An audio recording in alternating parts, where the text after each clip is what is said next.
Hey guys, I hope you're all doing well. I'm sorry if my voice is a little weird. I'm a bit sick at the moment, so please bear with me. I'd like to talk to you about some of the top books I read in the month of March. I read 11 books last month, and I'm going to talk about the ones I found the most interesting and notable. Let's do it. First, The Golem and the Genie by Helen Wecker. This book is set in the late 19th century. It's about a creature from Jewish folklore made of clay called a golem, and a Middle Eastern mythological flame being called a genie. The golem's name is Hava, and she's coming across the Atlantic with her master when he dies en route. So she's left to make her own way through New York City. Golems are essentially servile creatures. They're programmed to protect and serve. So when Hava has to be her own person in order to conform to the Jewish community, that struggle is at odds with her nature. Meanwhile, Ahmad is the genie. He's been trapped in this flask for hundreds and hundreds of years. He gets released when a metalworker in Little Syria is tinkering with it, but he's trapped in human form and without a lot of his former genie powers. In trying to conform to the Syrian community, he finds human life incredibly restrictive. There's so many rules and conventions that he's not used to. Monogamy is a thing. He eventually meets up with Hava and they form a very deep, profound friendship. Meanwhile, there's this corrupt magician who just wants to be immortal, and he thinks his passport to immortality is mastering both of these creatures. I love historical fantasy, so I immediately knew this was my thing. The writing was amazing. I found the friendship between Hava and Ahmad to be fascinating because they both approach human life from such different places. Hers is unconditional servitude and his is radical freedom. Because they can be themselves around each other, they gain so much from this friendship. And I read Cassie Clare's City of Bones, which is the first in the Mortal Instruments series. By the way, I don't have many copies of these books because I either took them out of the library or I listened to them on Audible. As you may know, the show Shadowhunters is based on this series. It's not great television, but it's fun. I'm enjoying it. This past season got a lot better, but you know, it's still not great television. I've also seen the movie City of Bones, which was okay. I've also read the Infernal Devices series, which is set in the same universe, and I thought,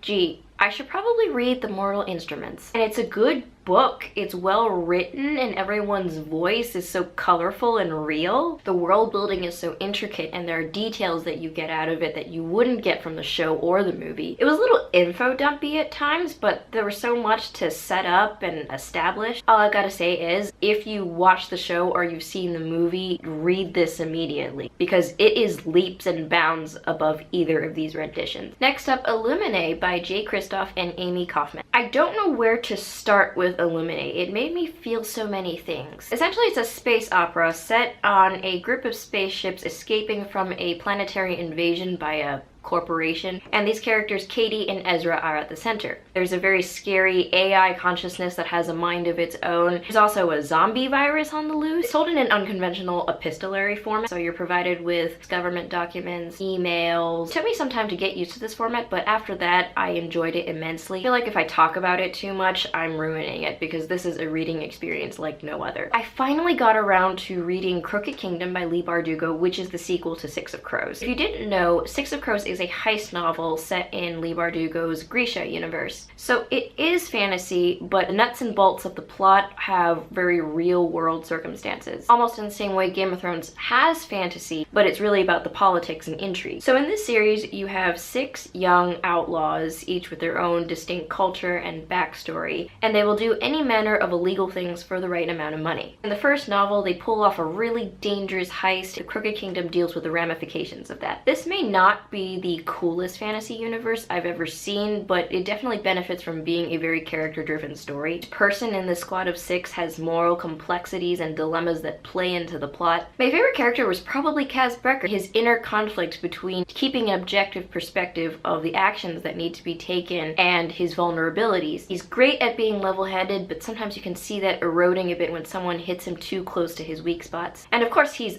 a master strategist. He's like Ivar the Boneless without the boneless. He's like Michael Corleone if he got into the family business way sooner. Speaking of Michael Corleone, I read The Godfather this month. The Godfather is one of my favorite movies of all time. I had a massive crush on Al Pacino, and everyone was like, but he's old now. And I was like, he's not bad for old. I was nervous about reading the original Mario Puzo novel because everyone was like, it's not as good as the movie. I'm going to say straight up that the book is not as good as the movie. The movie has a nuance and elegance that the book lacks. That is not to say that it was a bad book. It was actually quite an enjoyable book. It was definitely intended for an audience of pulpier tastes, but I was surprised that the prose was actually excellent in some places. I had a much better understanding of the political dynamics of the story after reading this book. I also understood different turns of phrase that the characters used that I didn't understand before. Like when Clemenza says, Sonny's thinking of going to the mattresses, and I didn't know what going to the mattresses meant. Apparently it's an idiom for going to war in the mafia world. It's when a mafia family gets an apartment and mattresses for their soldiers to stay and hide out while waiting for orders. And now I know what going to the mattresses means. Now you did have the issue with male characters like Vito Corleone and Michael and Sonny being much more complex and nuanced, whereas you had these very flat female characters. But it's not like that's a unique issue in the literary world. I did find Kay Adams fairly well developed, but she's still an outsider to this culture. Ideally, I would have liked to see deeper perspectives from the women who actually grew up in these families. Oh, change of lighting. Sorry guys, I ran out of space on my card, and then I ran out of sunlight. I had to go to some DIY lighting measures to save this video. Okay, so next up is The Diamond Age by Neil Stephenson. Finally, a book I have a copy of. This took some time to get into. It's about a futuristic cyberpunk world that relies heavily on nanotechnology and is structured around files or culturally and racially based tribes. For instance, you have the Victorians who dominate manufacturing and technological process. And you have the Han or Chinese who are uncomfortable with this Western domination. And then you have other groups like the Nipponese, which are basically the Japanese, and the Hindustani. There are several main characters. You have this engineer called John Hackworth, and he is commissioned by a Victorian noble to construct a special book for his granddaughter. It processes your environment, it draws from your psychological map, and weaves together a story about you. It teaches you to read and solve problems. Basically, it's a really sweet educational tool. John Hackworth decides to pirate a copy of this book for his own daughter, but it gets stolen, and it falls into the hands of Nell, who grows up in a broken home in the slum. You get to see how the book develops a story around Nell and how the story develops layers as she grows up. Incredibly info dumpy at the beginning. It went into all this minutiae about how different pieces of technology worked. But once it started to focus on the plot, it gained strength. It was a very interesting portrayal of Eastern and Western cultural fusion. This book did what Firefly should have done. It had actual Asian characters in the story speaking for their culture and implementing it in their lives. Thought-provoking read, highly recommend if you're into sci-fi.